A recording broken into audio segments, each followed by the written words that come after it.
Futbolli italian në zi ndahet nga jeta në moshën 76 vjeç presidenti i klubit të njohur të Serie A. Presidenti i Fiorentinës, Rocco Commisso, ka ndruar jetë në moshën 76 vjeç pas një periudhe të gjatë trajtimi mjekësor. Ka njoftuar klubi italian orët e para të së shtunës.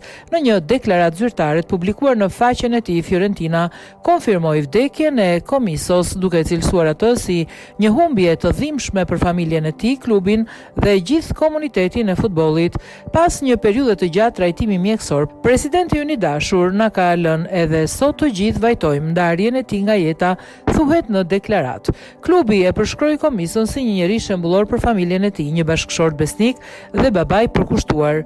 Ai dhe bashkëshortja e tij, Catherine, ishin të martuar prej 50 vitesh, ndërsa Commisso përshkruhej si një figurë fortë, plot dashuri dhe humanizëm. Biznesmeni amerikano-italian mori drejtimin e Fiorentinës 7 vite më parë dhe gjatë kësaj periudhe u identifikua ngushtë me klubin, tifozët dhe qytetin e Firenzes.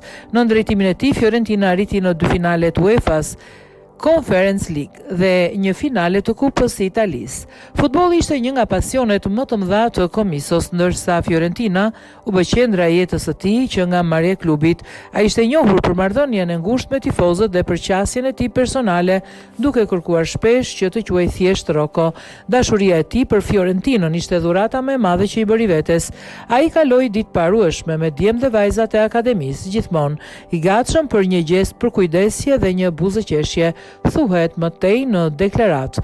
Klubi theksoi gjithashtu kontributin e Commissos gjatë periudhës së pandemisë COVID-19, ku përmes fushës Forza Equore siguruan donacione të konsiderueshme për spitalet të qytetit të Firenzes. Qendra sportive e klubit Rocco B. Cosimo Villa Park do të mbajë përjetësisht emrin e tij si simbol i dashurisë dhe vizionit të tij për të ardhmen dhe për zhvillimin e të rinjve.